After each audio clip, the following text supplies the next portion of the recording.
everybody. This is Jonathan Simkin, and I'm really happy today to be joined by 604 recording artist Andrew Hyatt. Andrew, how are you? Good. How you doing?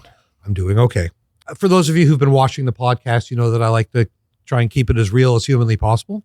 And that's certainly something I'm going to try to do today. So I'm going to be really honest about this. This is a bit of an unusual podcast simply because Andrew and I haven't really talked a lot in the last... It's been about 6 months. 6 months. Yeah. And again, just full disclosure, full honesty, you know, we had a bit of a, I don't know what to call it. Like, I'm not sure. Fight doesn't probably do it. I think there were some things that had built up over a period of time and it just all sort of came out and it kind of spilled out all over the place for various reasons to do with various things. There were some issues about money. There were some issues about other things.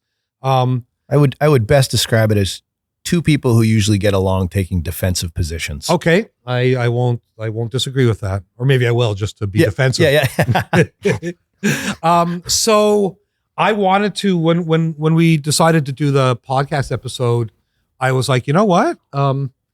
I think it would be interesting to just kind of, not that we're going to have to get into the gory details of it on here, but at least, you know, it might give people an interesting insight into sort of what goes on at record labels. And, you know, there is some precedent for this. Like I've had a couple of podcasts this year where, you know, like the one that comes to mind is I did a podcast with Michael McCarty, the noted publisher.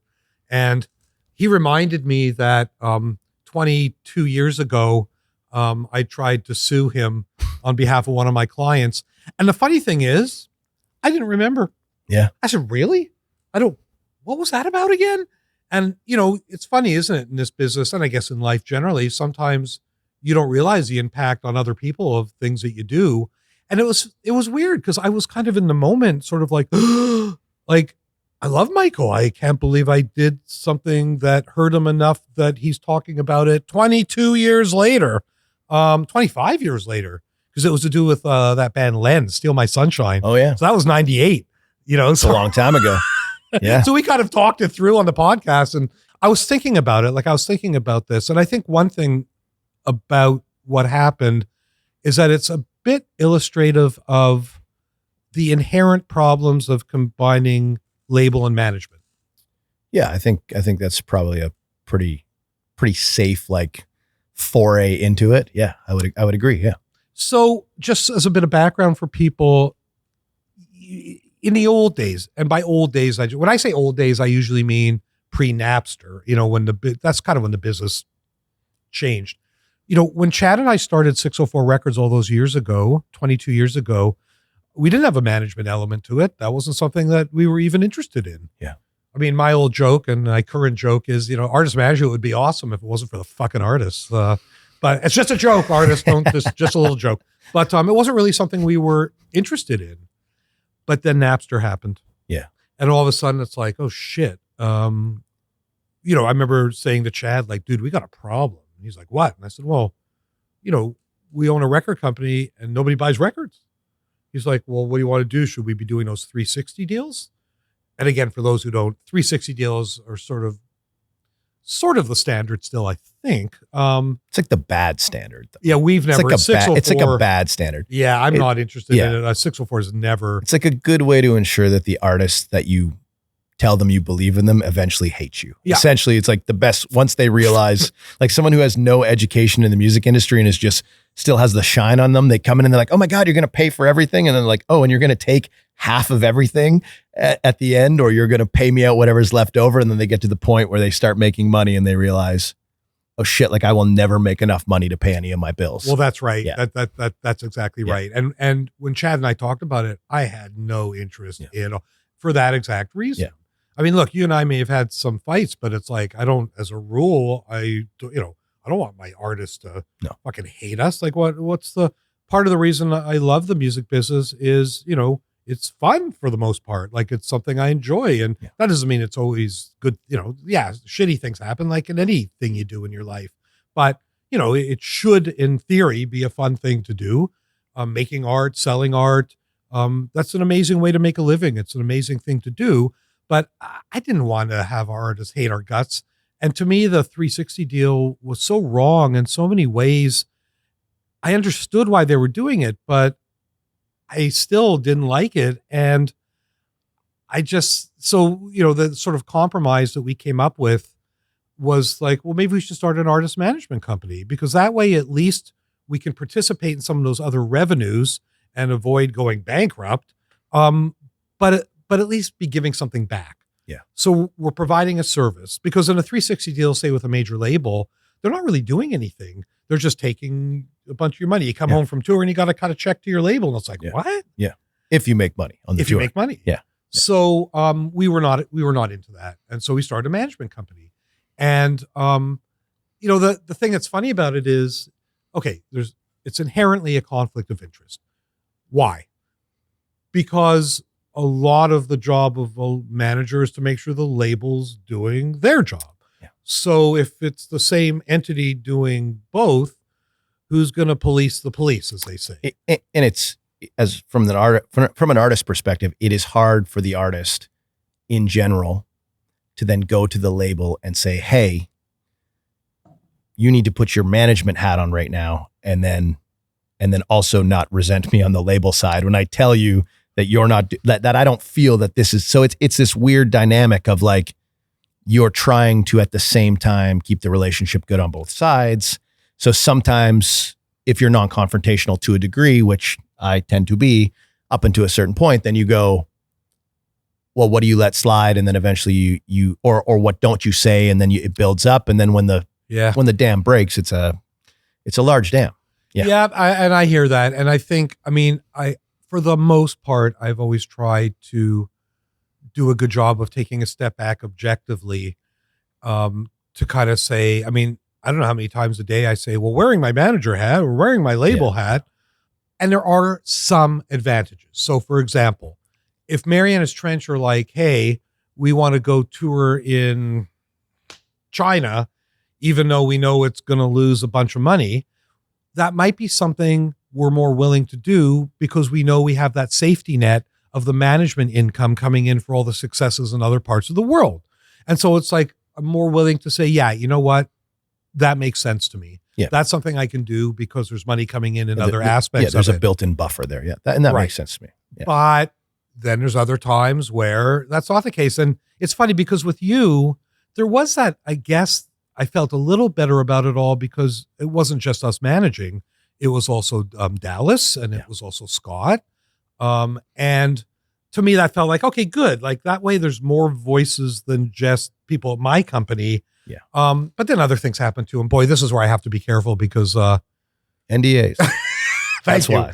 That's why. And before we get into anything, and anybody here that works here that knows me knows that even and I did want to say this before we got started. Yeah. In all of our interactions, be it good or bad, I have never once said, I've always prefaced it. Emily off camera can attest to it. It's like, I've always said, in all other aspects other than this specific thing, I feel that you and I have always gotten along. You've always been fair. We've always been very reasonable to each other. And I feel like we've never expected or asked something that is unreasonable. I would agree. So which I think for me, before we dive into it, it's when we did hit that impasse, it was that much more grand, just because that was the first time I think that it was like, it felt business over, for me anyway.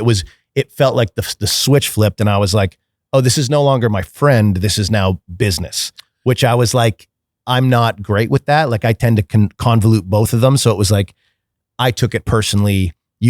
I can't speak for you, but I feel like there was like maybe a little bit of rub personally too. Yeah. And then it's just, two guys with the big raw fucking, wounds, trying to figure something out. And it was difficult. And, and I appreciate you saying that. Like I feel like there's not a lot of people in the business, at least who have jobs like I do, who have a conscience, and I do, like in a big way. Like I give a shit about being fair, and it's a hard business sometimes to do that in. And, cause I know like when we were fighting, there's a lot of stuff that was like, yeah, but I did all this and I did this and I did that. Yeah, but I did this and I did that. And I think we're both sincere in what we're saying. It wasn't like I was just angling for financial reasons. It was personal. I was like, hey, I really believe that I'm right about this, this, and this. Yeah. And you obviously felt similarly as well. Yeah. And that's hard. But listen, I could be describing my fucking marriage and I could say the same. I mean, any human relationship kind of hits that. So, but there were other complicating factors. One of them involves an ex-employee. And let me say, I would love to talk about it.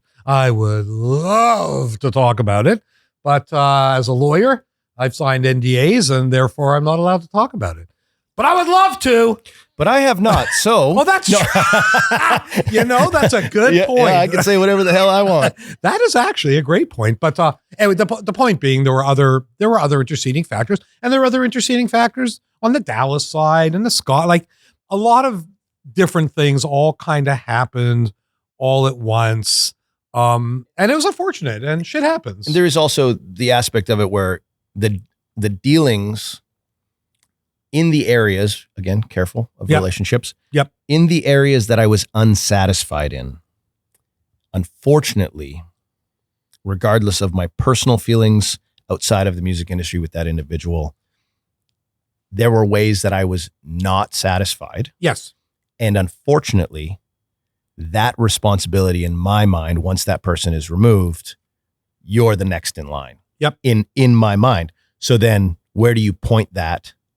Where, so that's where it all kind of falls to you. As much as it might have felt personal on some levels, on other levels, I saw it for what it was, which was really more just, we had to figure out some financial stuff, and we did. Yeah. And took a second, but so what? I mean, look, if that's the worst situation that you and I ever get into, it's not the worst situation. Yeah. I know people who, think about how you and I met. I mean, you and I met because of I have an NDA. Do we have any NDAs on that? I have an NDA, so I'm not allowed to speak of it. You do not, so you can say whatever you want. God, what a fucking NDAs. Well, let's just say that I was in a 360 deal, essentially. Not with us, just to be clear. I was in a 360 deal with, and again, to give credit where credit is due, these individuals invested in me in a time where nobody else believed in me as an artist. So I will give them that. And they saw something and they fostered it. But to what I said earlier, you hit a certain point where you are starting to see the light in terms of how will I survive? And I have a trade. So for me, I was like, well, if I do this for the next 10 years with these people, I will be in a terrible financial position. I will never survive. And it just doesn't make sense. And unfortunately, or fortunately for me, I had brought on management at the time. We went to them and basically said, I can't say how we got out of the deal, I think is the NDA, but I went to them and I said, hey, I would love to renegotiate this deal that is in fairness, because I am thankful you invested in me. And they basically just told me to go eat it. And we had already figured out with your help that they had breached the contract. My help as a lawyer. Yeah, as a lawyer. That we had nothing to do. Yeah, and I should say that too, because we had I had no idea you're going to end up on 604. You weren't poaching me, nothing like that. It was like we were just trying to get a fair deal. Again, because I did believe that I owed it to those people to give them a fair shot because of what they had invested in me. And that, I try to operate from that aspect in the music industry relationship first. I don't think that was a 360 deal. I think that was a 1080. Yeah. It was pretty rough. It was pretty rough. But again, we already knew that they had breached contracts. So once I gave them the opportunity to maybe make it right, they basically told me, hell no. And I said, I believe you called me and your exact words were, can I hit the nuke button? And I was like, hell yeah, brother. So just to give a little context to that, early in my career as a lawyer before 604, I was kind of that lawyer. Like, hey, you want to get out of a record contract? Call Simkin. You want to kick somebody in the face? Call Simkin. You want to, I was a mercenary. I was sort of hired as a mercenary, and which is also where a lot of my reputation comes from in the business. Like, I'm a very polarizing guy. I don't think that's going too far to say that in the business.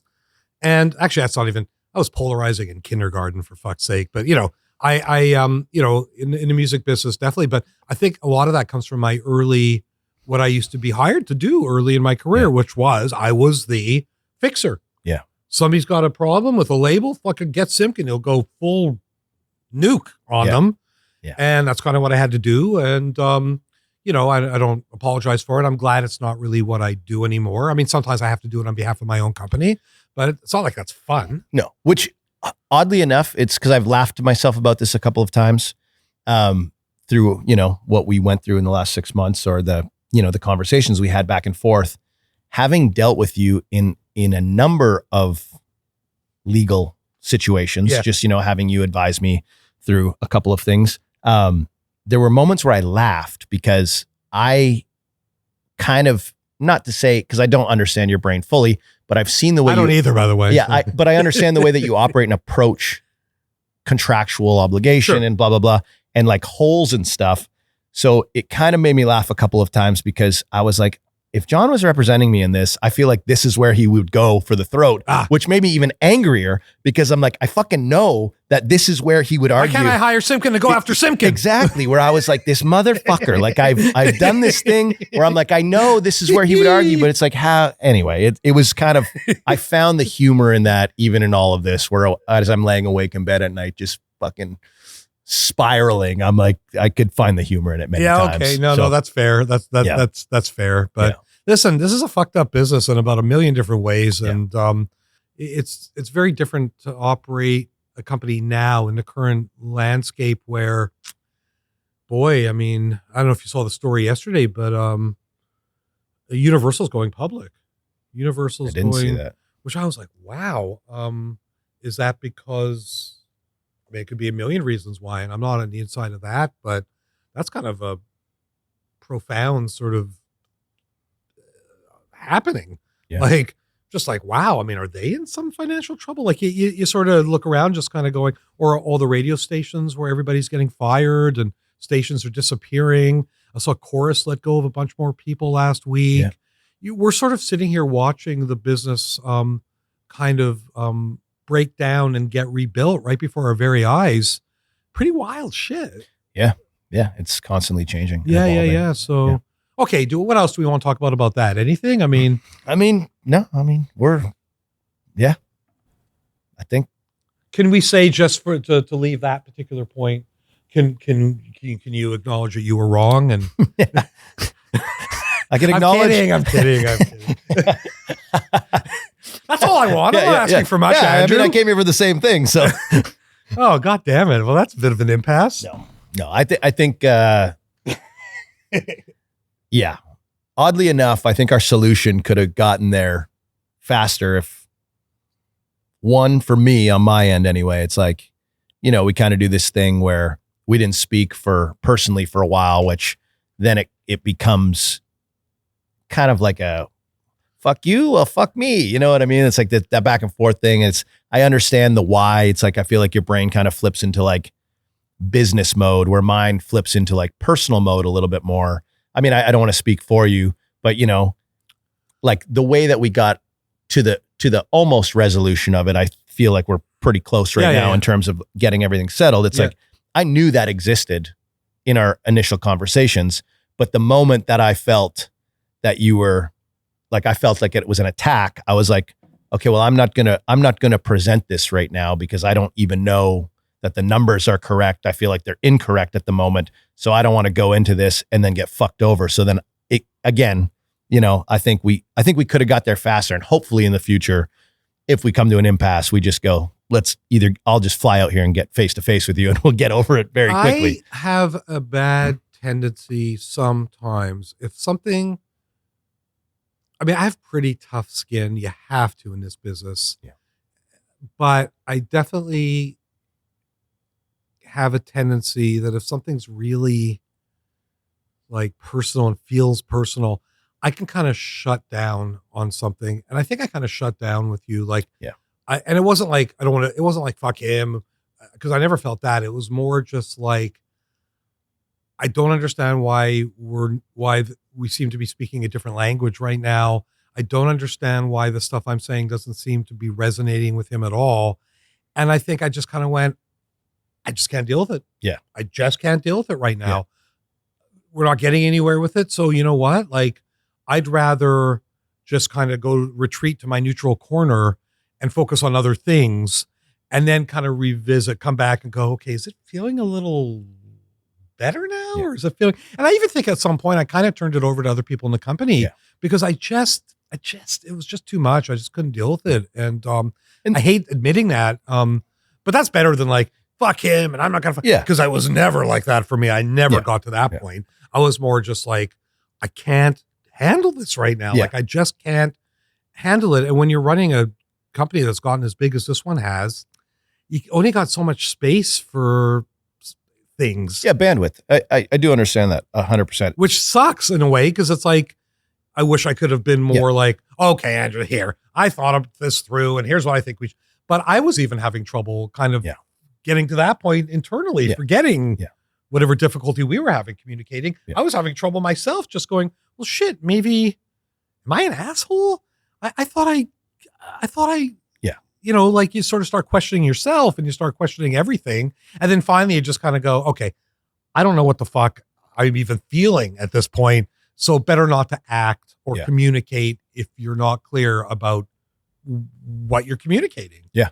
Yeah. And I mean, I've always, for me, it's the retreat, which is, you know, I come from a different mentality, and I understand that, but the perception, the way that I perceive that is like, that is perceived like doors locked, fuck you, which I understand now that's not the case. But for me, it's like, even growing up, like if I was in an argument with someone, or even now, like if I'm in an argument with someone and I have another task to do, like my circle of people and the band, they know it's like they will say like, hey, you need to resolve this because it consumes everything in me. So where you retreat, I advance. And then it makes the situation, it kind of feeds off each other and makes it worse. You know what I mean? For both of us. And then you're going like, whoa, give me a minute. And I'm going like, give me a minute.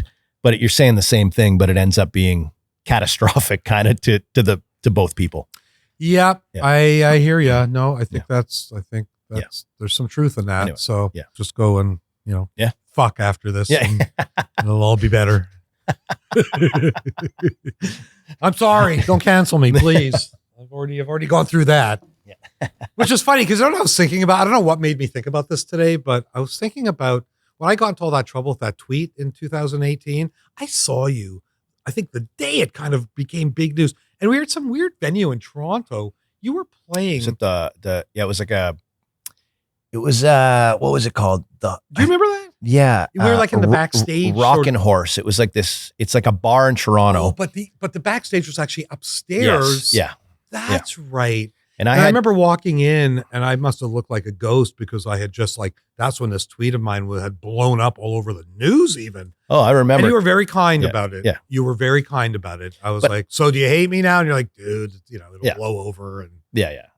I mean, I hesitate to comment on it because I don't want reporters calling me again, but reporters were calling me being like, what's your comment on this? Because I think I liked the tweet just being like, haha, like I kind of, it was a joke, people. Yeah, I knew you were joking, but I was like, this is not the climate for this. Well, I made the wrong tweet at the wrong moment in time. Yeah. I think that tweet today would be perceived very, very differently because half the world now is not afraid to kind of say, hey, aren't award shows supposed to be about accomplishments and not about where you're from or what the color of your skin is? Or, I mean, that was the irony of it all to me, is like getting accused of being a racist when I was reacting to what I perceived to be a racist action by somebody else. Yeah. Yeah. That's funny. I do remember that night. Is that venue even still around? I think it's still a bar. Yeah. I don't know. It's a fun place. Like that. I remember your show. It was fun. It was weird. It was very packed. It was like, I just remember it was like low ceiling. You could touch the ceiling pretty much. The speakers were like beside the stage. You could kind of hang off them.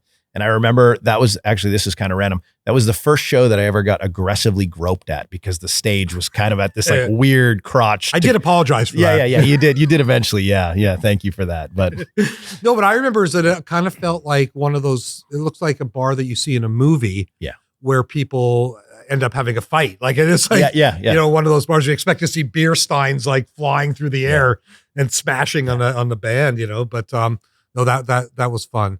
What year would that have been that we signed you? So Andrew got out of his other deal and he was working with Dallas at that point. And I think Dallas came to me and said, like, at some point later, like, hey, like, he's out of his deal. And I said, well, I know, I got him out of his deal. And he said, well, I don't know, any interest? And I hadn't really been thinking of it that way. And I think he sent me some. I can't remember what it would have been. He would have sent me. I think that would have been Habit was the song at the time. And we had just had 2 top 10s with the other label, and then that so that would have been end of 2017, maybe 2018. Okay. Because I think so it's been 8 years. It's been a while, yeah. And technically, we didn't do a deal until like 2 years ago, I think. Like, I think we just had it all got encompassed, but we just kind of, I feel like you had kind of said to me, I know you have PTSD from your previous deal, so let's just have a handshake deal, and when it comes time, we'll work out the details. Yeah, I think that's right. Yeah. I think that sounds about right. Let's talk a little bit about LS4. Yeah, sure. We can dive into that. And you've been public about what that record's about, so it's not like I'm, bringing up shit that hasn't already been brought up in one form or another. But I do remember you calling me about it. And I remember because you'd already made a record. Yeah. And I remember you calling me just, without getting into the gory details, that record sort of documents the breakdown of a marital relationship for Andrew. And I remember you were in a bad way, which of course anybody would be in a bad way when something like that happens. But I remember you calling me and just kind of being like, I need to address what's happened to me in my music. Yeah. Like, would it be okay? I know I've made a record, but I kind of feel like I need to get this out of my system. Yeah. Is that accurate? Is that sort of? Yeah, it was kind of like, hey, I've always tried to the best of my ability to release music or be putting out music that felt true to like what I was going through. Cause I've always felt like if I'm connecting with something, then other people will connect with it. And yeah, basically I wrote 5 songs over 5 weeks after kind of the decision that my marriage was going to end after a very short marriage, but a very long relationship. And yeah, I sat down with Emily Reed, actually, who's another amazing Canadian writer, but she's killing it in LA, and she just moved to Nashville. But yeah, we just worked through every week. We just worked through whatever emotions I was going through. And I got to the end of it. And I think I actually sent you guys maybe some demos. And I just said, like, I don't know if I actually want to release this stuff, but I also feel like maybe we should release it. It's not, it's not really on brand for what we've been doing, but yeah, we put it out, and I feel like it's been a great foundational building block. It kind of like set the tone for the next few years. Yeah. And it just kind of, I was curious about that. Like, I was curious. Yeah. That's where I was kind of going to go with this, was like, you do something in the moment because you're like, so broken up about something, and you kind of feel like, shit, the only way I'm going to get unbroken is if I somehow express this and get it out of my. Looking back, any regrets about that you sort of documented your personal life in such a sort of heart on your sleeve, kind of laying it all out in that kind of fashion? I mean, I would say that, there is 2 sides to every story. So I think in the hurt, like, I went pretty hard in the paint, like putting your ex-wife's name in a song that gets played 6 times a day in your hometown for 3 months doesn't make you the most popular among her friend circle. But yeah, I don't regret it. I think I said what I needed to say, but if there was 12 songs instead of 5 or 6, there probably would have been some room to shoulder some of the blame there. So in that way, you kind of get perspective on it. And really, that I was just angry at the time. So I put this record out and I told the truth. But it's one side of the entire truth. And I don't really have regret about it. I feel like career-wise, we did this, and then we've got this 10-year war project that we're working on now. And what that meant is that we didn't really put a radio single out, which is kind of how you make a living in Canada, specifically as an artist. It's like very essential. But what I have seen and what we are seeing is that it's kind of built this a pretty solid foundation, I feel anyway, in terms of an artist. It's like I can go out and play songs on an acoustic guitar. I can play small rooms that we're starting to build. If it's 150 people the first time, it's 200 the second time. And we're working up those numbers slowly. And I just feel like we had been struggling a little bit at radio for other reasons. Yeah. With a disagreement with a radio guy one of the corners of Canada.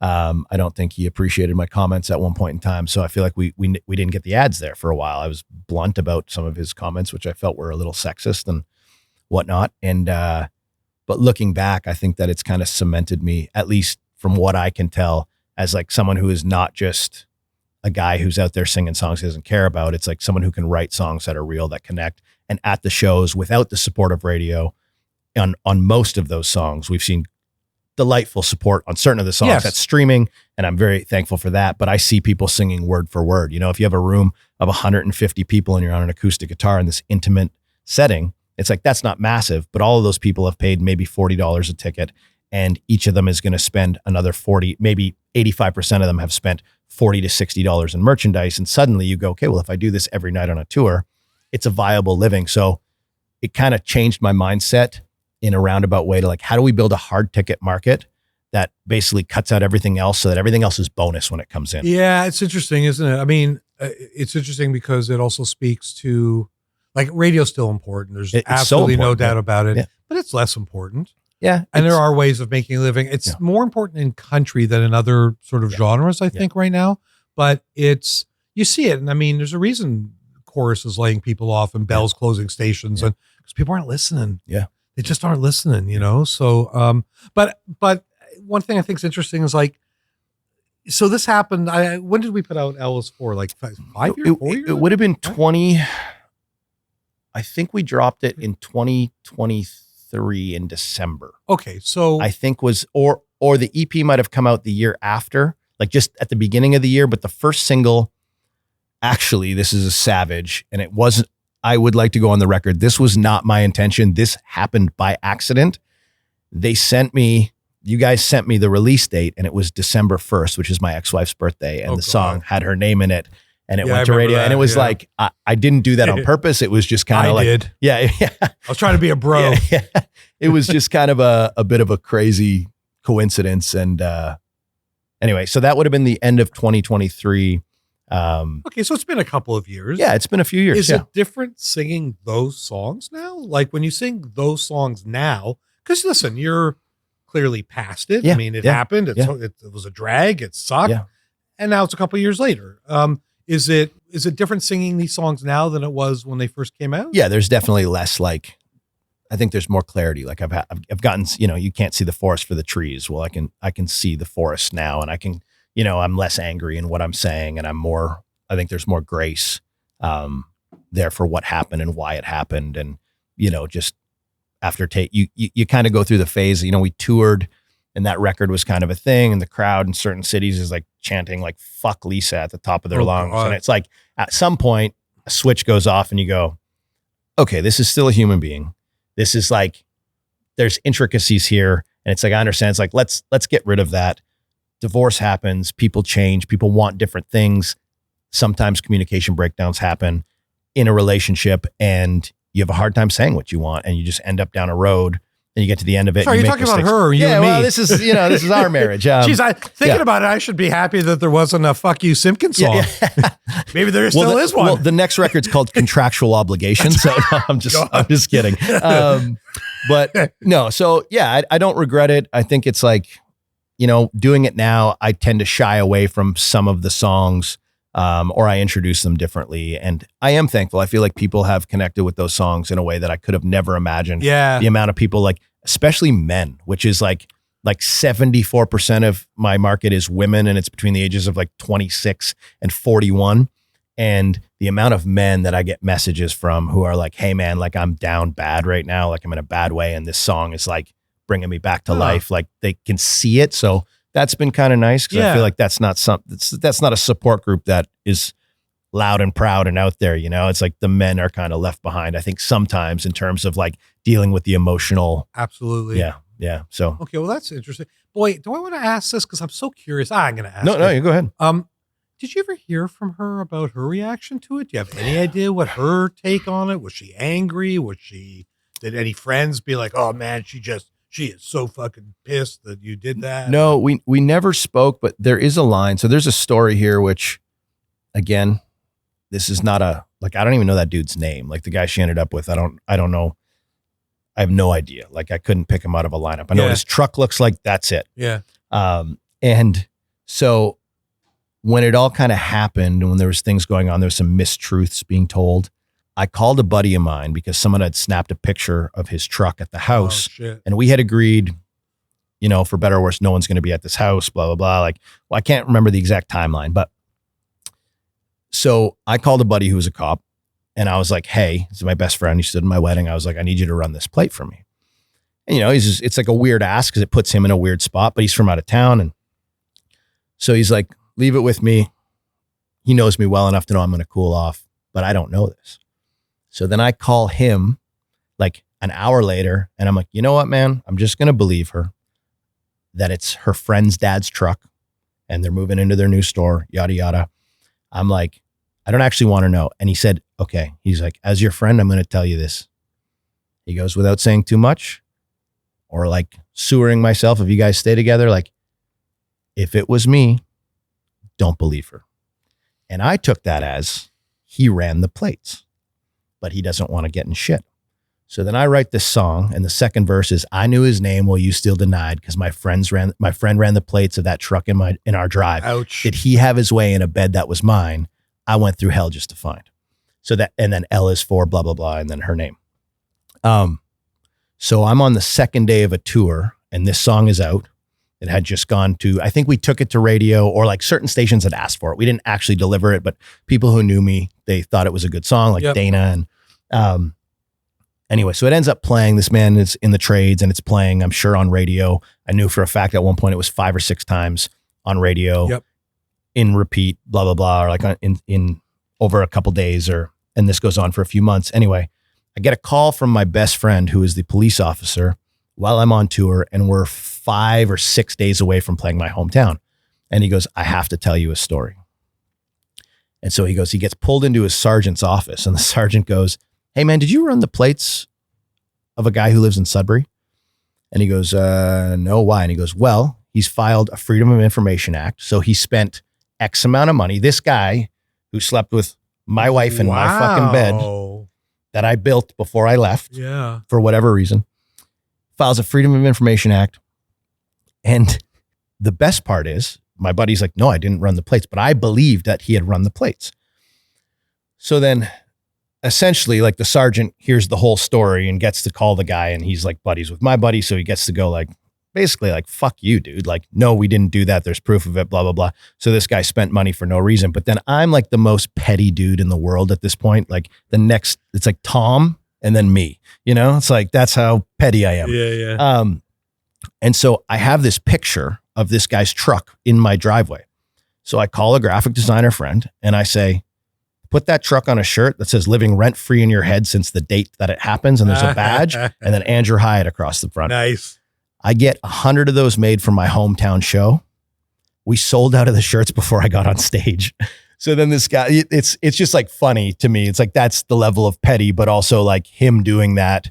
I'm like, it's kind of a bold, like trying to make a comeback, and who knows what he knows. But in my mind, I'm like, buddy, like I sold those shirts, I think for like $50 a pop. Yes. So it's like, thank you for making me money and also wasting your money trying to get this Freedom of Information Act thing. It's like, it was kind of funny. Anyway, that's my story. And do you still have, like, you have family still in Sudbury? Yeah. My brother actually is having a kid like right now. Oh, his wife is in hospital. So my brother lives there, my mom, my stepdad, and then my dad lives in Tremblant. My sister lives in Ottawa. I've spent a little time there. You have family up there too, right? We do have family there. Yeah. My wife's first cousin lives there. Yeah. And we went to their wedding. This has got to be 10 years ago or more. And it was interesting because the guy the groom was friends with a lot of hockey players. Yeah. So like Andrew Desjardins. Yeah. Because he's a Sudbury. Yeah. Him, like the Foligno boys. Nick and Marcus Foligno are from up there. Yeah. Yeah. And it's a funny place. Like I liked it. Like and you know, when I do these crazy cross country drives, I'll often stay in Sudbury, and there's, you know, everybody knows the giant nickel thing and all that crap. But I mean, there's some interesting, weird shit about that place. Like, I remember mentioning this to you once, and I don't think it quite resonated or whatever, but twice I've ended up there during the season when those giant bugs are everywhere.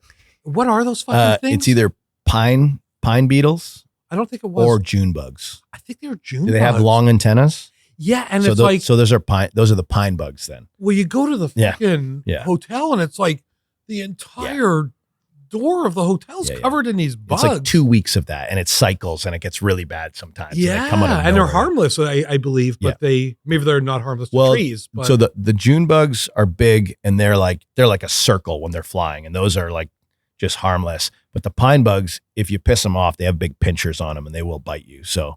Shit. Yeah. Okay, but it's funny. Yeah, we actually talked about that after I met. Is it your niece you said that lives there? My wife's first cousin. Yeah, so your first cousin.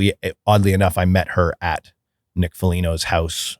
I did a party for them once. Oh, that's like a private play, and I met her, and that's how we got on that topic. Yeah, the world is very small. Yeah, it sure is. At least Canada is. Holy shit. Yeah. And how much time do you spend there now? Well, I've been back there for I came back, I think 8 weeks ago, basically the end of May. So however long ago that is. I just with shows specifically, it's hard because I have the dog. So it's easier for me to fly in and out of Toronto when we're playing all these Canadian festivals. So I can leave the dog with my parents. You have a place in Toronto, right? No, I got a place in Nashville. Right. I've got a rental there that I technically is just a vacation home. I'm there less than 6 months a year. And then when I'm in Sudbury, it's hilarious because the house that I lived in prior to getting married, or prior to moving into a place with my ex, that house is it's like a time capsule. Like everything from when I lived there with one of my best friends is it's still the same. So that's where I stay. And it's like my bedroom, and it's still the same bedroom that it was when I left. So sometimes I'm like, what am I doing with my life here? I'm like, this is 10 years later and I'm in a loop, but it's awesome. They're the best guys, and they let me crash, and they let my dog get dog hair all over their house, and they love her to death. So what's it been like in the US living there since all the Trump stuff? And does it honestly feel the same when you're there? Honestly, I feel like nothing has changed. If you're there, it's like, if you're not turning the news on, it's like, it's the same thing. I mean, Nashville may be an anomaly when I'm there, just because it is, it's kind of a melting pot of artists from all over. So everyone's kind of focused on one thing. But it doesn't feel, maybe because I have no skin in the game, but it doesn't feel political to me when I'm there in terms of relationships with people, or, people have strong opinions, but I'm cool either way. If you're good, if you're nice to me, I'm nice to you. And I'm just so I find I'm really this, I keep peculiar hours. I like to work super late, and, you've probably gotten 8 million emails from me at 4 a.m. and, as everybody in my life, but, I'll do an 8-hour shift at night, and if I'm stressing about something, or if I just need a mental break, I used to like to click on, just go to Google News and see. It's the last thing I want to do now. It's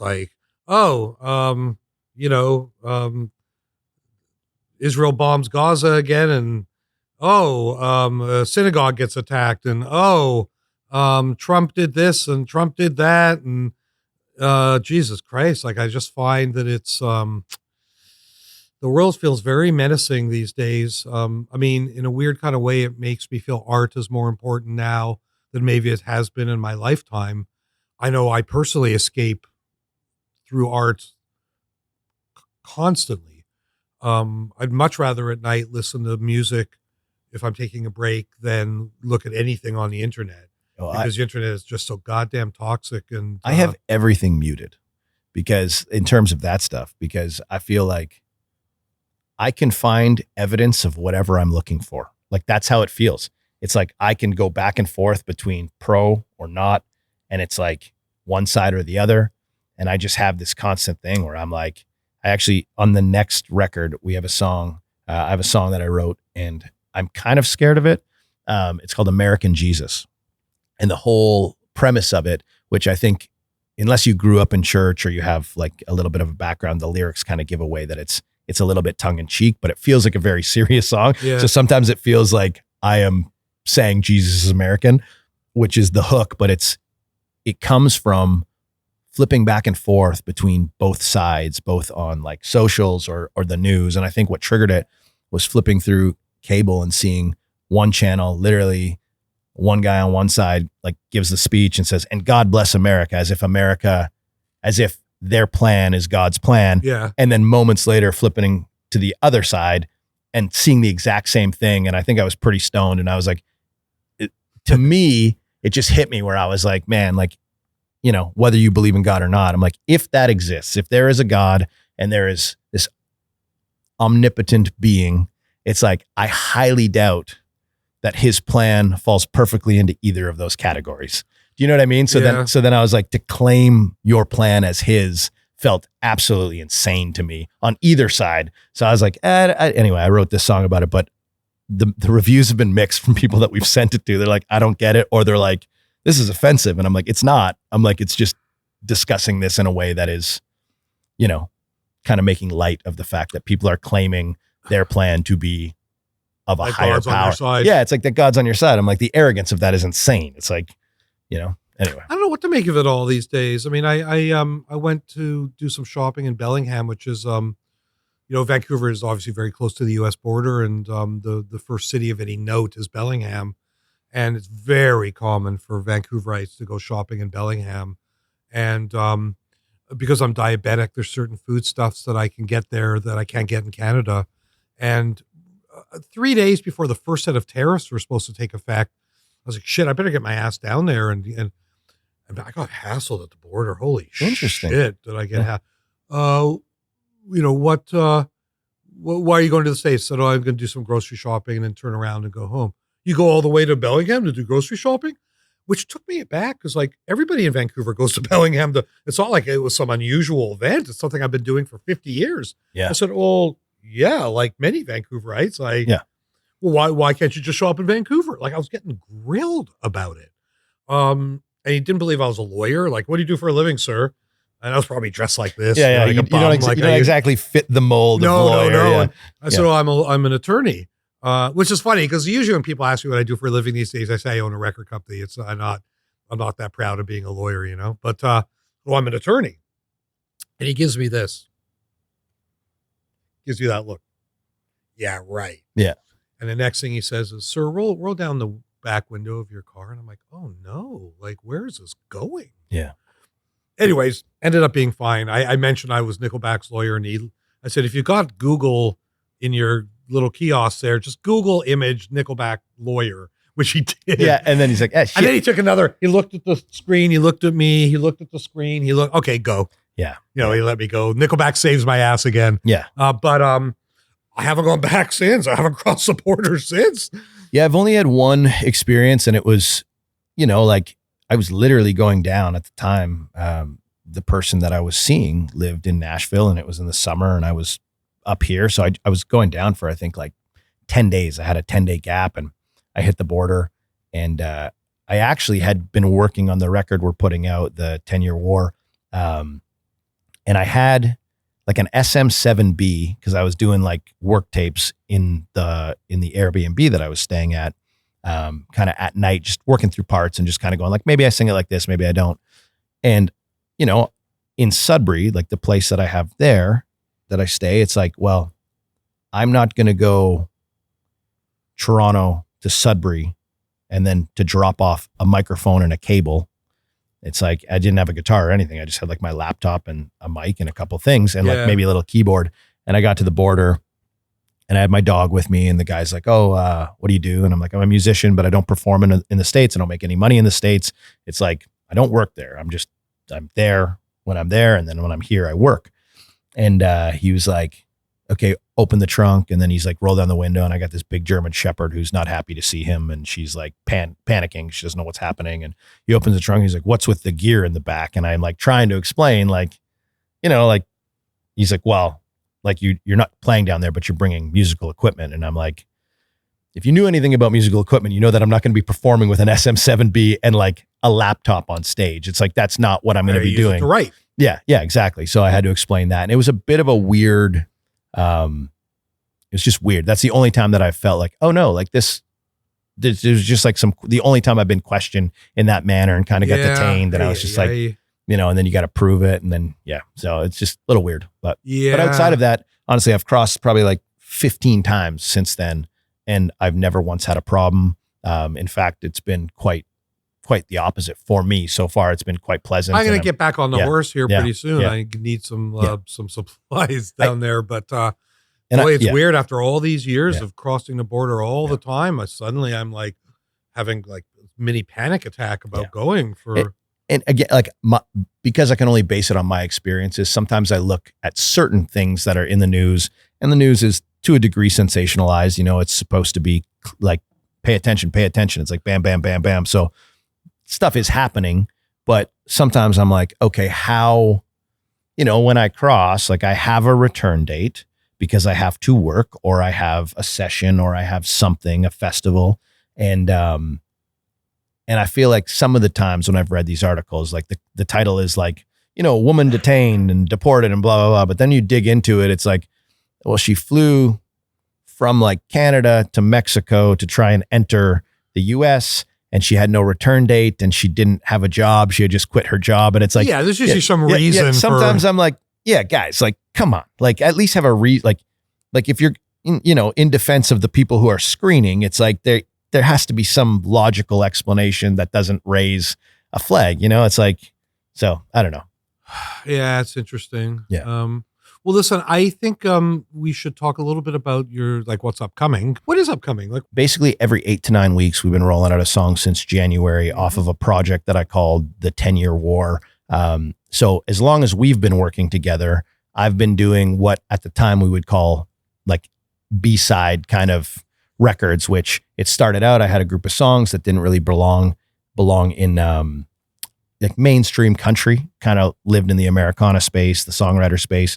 So we've been doing those, and this is the first time that we've kind of merged both of those things together, like the mainstream, and tried to make it a little bit more mainstream rather than acoustic guitar, singer, songwriter kind of thing.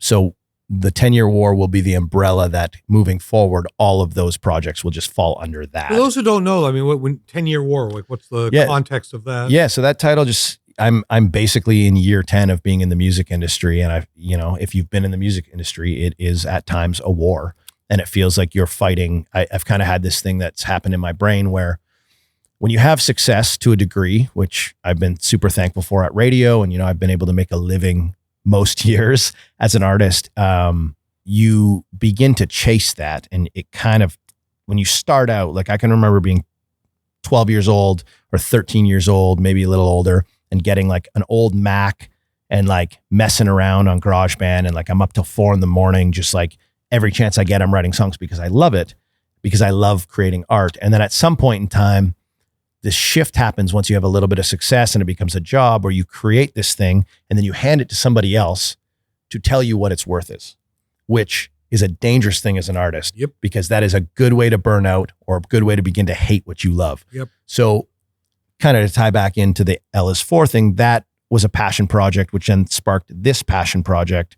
And it's just a group of songs that I love. So we've been releasing them one by one every 8 weeks. We've seen significant growth in our followers on streaming platforms. You're on the cover of Country Frontier on Spotify. Yeah, which is thank you, Spotify. Yeah, yes, thank you. And although all the DSPs have been supportive of you, they really have. Yeah, they absolutely have. At the Between the Lines was the first song we put out, and we were on the cover of Today's Country, which is like the biggest, I think, country playlist in Canada. And they don't really reserve.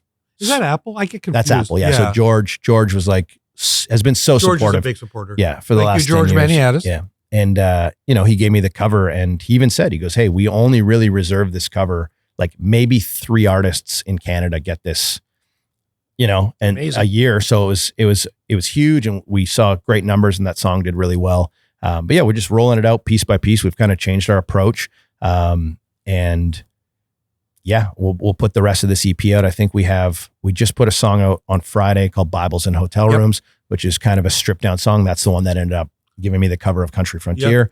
Kind of an odd song for me to put out in the middle of summer, but it's just an acoustic, kind of feels like a one take. And yeah, it's just really songs that I connected with, and I hope other people do. And then we'll finish this EP off at the end of August, and then we've got another EP that we recorded prior to these 2 projects, actually, with a gentleman named Scott Cook. Scotty Chops, worked with him a lot, and we're going to put that out and kind of roll it out in the same way. So we've got a lot of music that really the focus is building the audience, building the hard ticket sales. I've kind of changed, I've sat down with the marketing team here, and I've kind of just started to think just on the business side, like, okay, if we have X amount of dollars, where are we spending those dollars? How can we maximize what we're doing? And when we did this acoustic tour, the last acoustic tour, which was the first one I'd ever done headlining by myself, I saw as soon as I started marketing, using the dollars, like I did one round of ads. And then the second time around in the markets that were struggling, I went, okay, what is who takes up most of the pie? And that's where I got that stat of like, whatever it is, 26 to 41-year-old women make up 70% of my market. Yeah. So then I went, okay, let's spend the money there specifically. That's it. We're going to target those people in these cities. And then all those shows ended up selling out. So on this, as we roll stuff out, we're rolling ads, one, only in markets that we've been to recently or that we're going to, and in that demographic, so that when we get there, then we see, there's brand recognition or name recognition. So then when we go on sale, we're seeing that translate. So we're kind of in this thing, and it seems to be working, and it's just a different approach than what we've done. It's a little more narrowed, but it feels like it's hitting home. So, there's a lot of learning on these last two projects, and I'm hoping that carries through when we put this next. This is like a full band. We cut it in Nashville, and we'll go to radio with a couple of the songs up there. That is very much built for that world, but we're getting through this 10-year war project, which has been received really well. Tour wise, anything you want to mention? We're going to be doing, because we did kind of Ontario into, like, we didn't go far east, but like Ontario up to basically like Montreal area on that last run. And then we're going out, I think there's 15 or 16 dates in October that will be essentially like, trying to think of what the furthest east is, but essentially like Winnipeg out to Vancouver Island and kind of up and back and hitting all. And when's the time period again? It looks to be October 15th to the 1st or 3rd of November. All right. So those of you listening or watching, you should be, if you go to Andrew's socials, you go to 604 socials, where else would there be links? Yeah, that's pretty much it. It's like theandrewhyatt.com. You'll see like advertising in your market if we're coming there. But that's the plan. And again, just kind of building off what we've been working on, and just trying to build hard tickets. And the music really lends itself to kind of a storyteller aspect on this tour. So are you playing Vancouver? We are, yeah. Do you know where? I believe the plan is, who knows, it may change, but I think it's the Fox Cabaret. Is like where we're going to be. Not too far from where we're sitting right now. Yeah. So just so you know, for that show, I'm not the guy with the laser pointer. Yeah. Okay. Perfect. Yeah. Great. Well, to clarify. Yeah. You know how many times I've made that joke in my there's two stupid jokes I always make to artists. That's one of them. And the other one is right before they're going on stage, if I'm backstage, is that what you're wearing? I've seen that rattle a few guys, not just from you, but Nick Minema also uses that. If you know Nick Minema, there's a legendary story with, I think it was Nick with Dallas actually, where they were opening up for Keith Urban. And literally Nick, like before everybody went on, he was like, but I don't think he was joking. That's the best thing. Cause they were just it was just kind of taken off as like the country aspect from what I understand of the show. And Nick goes, is that what you're wearing, to one of the guys? And like, it just like, it burned a hole in his brain, so and it just like rattled. I think it rattled him to the end of him playing with Dallas, which is incredible. A horrible thing to say. Yeah. But I think Nick was serious, which is the best part. He's like, you guys got he's like, you guys got to look like musicians, not like you're going shopping. So it's like Nick, brutally honest, but the best guy. Yeah. That's I love him. Funny. Yeah. I'm going to give just a 2-second shout out just for the sake of, my marriage. We were talking about my wife, Jennifer's cousin. So shout out to Christine and Daryl, who are in Sudbury as we speak right now. And anything else like promotion wise or? No, that's pretty much it. That kind of like takes up, we're going to be in Kelowna playing some stuff out there for the CCMAs, and I will be there. Yeah. Awesome. Yeah. I will be at the 604 showcase. I'm also speaking on the Friday. Oh, nice. And then I'm getting the hell out of there because I hate award shows. So I think Jen and I are going to go up to a Soyuz, which is a beautiful spot in the Okanagan. Beautiful. But I'm glad I'm going to at least be able to see you guys play. And I also hate award shows, but I love I love the community, but I hate the when art and business collide. It's not my favorite. But to me, I don't even think of that as business. Like to me, I mean, some of the ugliest you will ever see in this business, I'm telling you, is the behind the scenes of award shows. Yeah. The fighting, the backstabbing. I mean, hell, even that tweet that got me in trouble was all about that. It was all about what people don't see with an award show, what goes on behind the scenes, how the voting works, who's casting. Not to mention the idiocy of the whole thing. It's like, and the award for best song. What the f does that even mean? I mean, it'd be like having like an award show for ice cream, and the award for best ice cream goes to vanilla. Well, I like chocolate, man. Like it's subjective. Art is subjective, and the whole idea. So that's why I always like the Billboard Awards, because they're objective. Yeah, most radio play, most tickets sold, most. At based least there's no debate. Based on a metric, and there's no room for major label pulling their votes together to like all that. That's something that people don't understand, right? And I've had to explain that to a few people because they're like, oh, like it's so great. It's like, but it's like, yeah, but if a major label, say 604 is in the running, it's like, to my understanding, and correct me if I'm wrong, your staff is allowed to get memberships, which allow them to vote. Yep. But if you are an indie label and you only have, I don't know how many staff are on staff here, but let's say it's 10, just for simplicity's sake, versus someone like Universal Music, it's like, and Warner and Sony, it's like, well, those people have a larger staff. Yes. So then they have more votes. So if it's a 1-to-1 vote, which is my understanding, it's like you have no chance. You have no chance. Well, and allegedly, hear me say that, don't sue me. Labels will, even majors will work together sometimes. Like major number one will be, okay, you have a better shot at like the best new artist with this. Because we don't have one this year. So we'll get our people to all vote for, and it's just like, really? Like, is that, because let's face it, like awards are nice, and we've won a bunch 604, and that's, even that thing this year. I've won a CCMA, and it was, luckily because. Well, you know how much that cost me? Yeah. It's a joke. It's a little joke. Tell me more. No, I'm just kidding. Yeah. It was, but I mean, again, we had Warner in our corner on that. True. That was the first year we went with them. True. And then I also know that we had someone else in our corner at another place at the time that also holds a lot of votes. And so it was just like. It's tough. Yeah. And was it great to win? Yeah, it was. But it also, you kind of do this thing where it's like. Now what? Yeah. Well, for instance, that year, Josh Ross was in the category with me that I won. Yeah. And yes, he was just kind of building, but he was also on tour with Nickelback at that time. Yep. And it's like, don't get me wrong. Like, I think I literally said to him at the end of it, I was like, I'll trade you. Because like, I'd way rather be on tour with Nickelback. That's way better for my career. And that is 100% the point to me, is that there's a lot more important things than that and in a career. Yeah. It's nice for the resume. It looks good on a resume. Yeah. I mean, even this year, like Billboard named me the 7th most influential label person in Canada. Yeah. Okay. Did my ego get a bit of a jolt?